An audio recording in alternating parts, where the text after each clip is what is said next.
Ladies and gentlemen, what's going on, everybody? This is Joseph Conlon coming to you with rapid fire news on Sunday, June 21st, 2020. First of all, before I say anything, I just want to say Happy Father's Day to all the fathers out there, all the great fathers out there, and I hope all of you have a wonderful Father's Day. So now that I got that out of the way, we're back with rapid fire news. And I want to address this right at the start. I know the big elephant in the room. All the sexual accusations going on in the world of pro wrestling. Yes, it's disgusting. It's sickening. It's sad. And I'm not bringing it up. I'm not going to talk about it. I'm sure there's other podcasters out there in the community who are talking about it. So I'm just going to let them do it. I'm not going to dig into it. I'm not going to talk about all the sexual harassment and abusements and all that stuff. I mean, Jack Gallagher from WWE was already released because of it, and I'm sure he's not the only one that's going to be. So, that's my stance on that. I'm not going to talk about it here today on Rapid Fire News. But what I am going to talk about today here on Rapid Fire News is two superstars from SmackDown on Fox moved to Monday Night Raw. Who are they? We'll talk about it. The reason why Bianca Belair was written off of television and we haven't seen her on television in 2 months. And finally, the final topic we're going to talk about, I like to call it the main event topic of this rapid fire news. Edge and Randy Orton almost brought a tear to The Undertaker. Why did it almost bring a tear to The Undertaker? I had a full story on it, and we're going to talk about it in the main event. That's why I save it for last. Final thing. Just one final thing. Actually, two. Make sure you guys go check out my recent videos here on the Big Fight Field channel, such as my match with Eddie Mullins, the Backyard Brawl match, has actually had 332 views, which I never thought would ever going to happen, so thank you for that. The Backlash review that I did last week, that is still up on the channel. That is actually over 100 views, so that did very good. I want to thank you guys for that. And make sure you guys go check out my Monday Night Raw review, AEW review, and NXT review that I did with Indigo Uchiha on Thursday. So go check that out right now. And the one last thing. I was nominated by Wrestling with Heat to do a challenge for my top 5 favorite wrestlers currently right now. So if you haven't already, go give Wrestling with Heat a follow on Twitter and subscribe to his YouTube channel. I think he's at 258 subscribers. So let's get him up there to 300 subscribers over at the Wrestling with Heat channel. But my top 5 favorite wrestlers right now, number 5, it's a tie between Kota Ibushi and Keith Lee. That's a tie between those two right now. If I'd give the edge, I'd give it to Keith Lee. So I'm going to say number 5, Keith Lee. Number 4 is Mr. Brody Lee, taking over the Exalted One. He's been great. Number 3 is Daniel Bryan. Daniel Bryan is my favorite wrestler on WWE's main roster. Number 2, Adam Cole, baby, the best NXT champion of all time. And number 1, your current AEW TNT champion, Cody. Cody is my favorite wrestler right now. So that's my top 5 favorite wrestlers right now. Keith Lee, Brody Lee, Daniel Bryan, Adam Cole, and Cody. Without further ado, let's talk about the news. We're going to start off with the two superstars moved over to Monday Night Raw. It was reported earlier this week by Fightful, Fightful.com, that Ali was quietly moved over to Monday Night Raw. I think this was on Wednesday that Ali was quietly moved over to the red brand, and then it was reported on Thursday night, I believe, that Dolph Ziggler is moving over to Monday Night Raw, a part of the AJ Styles deal.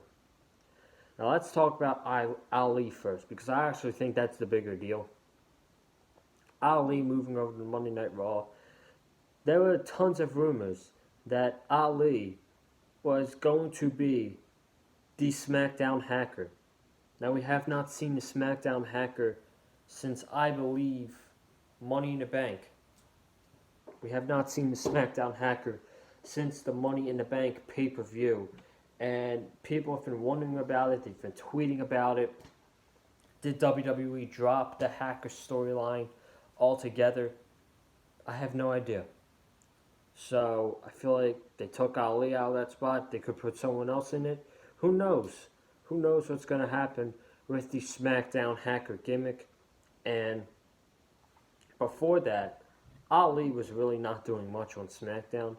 So, and with the amount of talent that Monday Night Raw has, what are they going to do with Ali on Monday Night Raw? I don't see him succeeding on Monday Night Raw. And it's a shame that I have to say that. Now, Dolph Ziggler moving over to Monday Night Raw, I don't mind it. I actually think that's a good move for Dolph Ziggler. It's a good move for Dolph Ziggler because he was surrounded in the Mandy Rose Otis feud for around 3 months now. It's been a complete... It should have ended at WrestleMania, honestly, when Otis got Mandy. But then their feud continued. The Mandy and Sonya feud just got started. And the Otis and Dolph Ziggler feud continued there as well. But honestly, that should have ended at WrestleMania.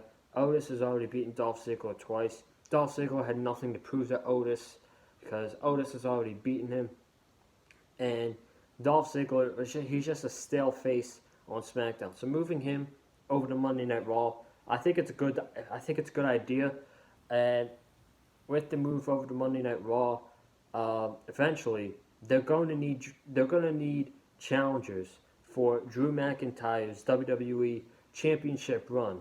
So, heck, Dolph Ziggler and Drew McIntyre, they have past history. They were, at one point of 2018, the Monday Night Raw Tag Team Champions. Why not bring that feud back and do Dolph Ziggler versus Drew McIntyre? I wouldn't say at SummerSlam. I'd give that to Randy Orton. And what WWE's doing now... Hold on. Freaking eye itching. What WWE's doing now, I see Bobby Lashley getting another shot at Drew McIntyre at Extreme Rules. So maybe after SummerSlam, whatever the pay-per-view is after SummerSlam, Dolph Ziggler versus Drew McIntyre for the WWE Championship wouldn't be a bad idea in my opinion. So I would go for it. That's that on the two superstars move over the Monday Night Raw. Bianca Belair. Where is Bianca Belair? We have not seen her since the Raw after WrestleMania. According to Dave Meltzer of Wrestling Observer Radio, he revealed that Bianca Belair has been off of Monday Night Raw television because the creator felt like she didn't really fit in the skits, the comedy skits going on between the Viking Raiders and the Street Profits, who said that Bianca Belair has to be with the Street Profits. Why can't she just do her own thing in the women's division? They didn't have them together in NXT. What's so difficult about this? I really don't understand it, to be honest. I don't understand why Bianca was shafted off television for 2 months and she couldn't wrestle because her husband Montez Ford is doing comedy skits with the Viking Raiders. Honestly, if you ask me, it's ridiculous. It really is ridiculous. They put her off TV and they hold her hostage from having matches with women like Natalya, Ruby Riott, Liv Morgan, Asuka, Kairi Sane, Shayna Baszler, heck, even Charlotte Flair. Bianca Belair could have been put over by Charlotte Flair, but yet she's off television. That's what should happen. That's what should happen. Bianca Belair should be back on Monday Night Raw. We all know at this point, we all know that we all know the direction that WWE is going in. Charlotte is getting a championship match tomorrow night against Asuka. We all know Nia Jax is going to come in and cause a DQ. It's going to be a triple threat at Extreme Rules. Charlotte is going to win the triple threat match at Extreme Rules by pinning Nia Jax. We're going to get Charlotte versus Asuka at SummerSlam. Charlotte is going to beat Asuka by retaining the Raw Women's Championship. And then after that, honestly, Bianca Belair should come in there and take the championship from Charlotte. That would be the right thing to do. The right thing is to not even have Charlotte win the championship. You could have Asuka retain tomorrow night, get Charlotte out. Shayna Baszler should beat Asuka for the Raw Women's Championship, and then Bianca Belair should beat Shayna Baszler.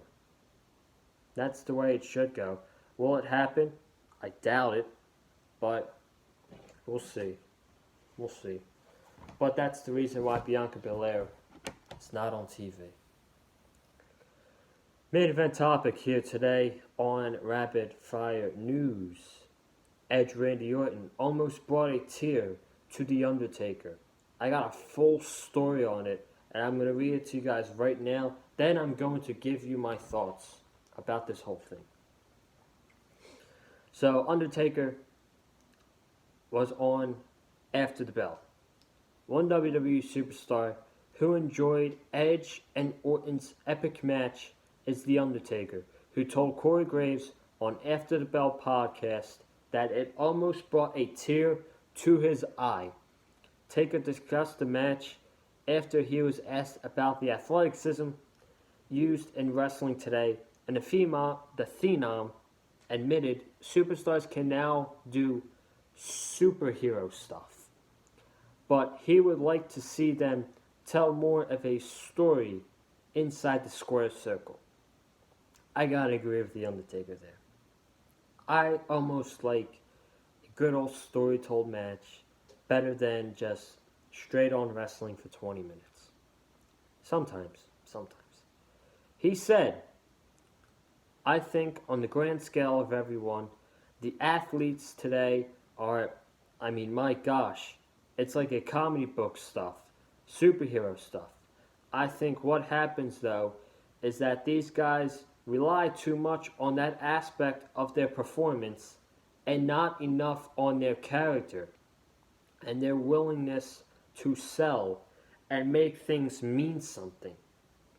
Prime example, my gosh, last night at Backlash, Edge and Randy Orton.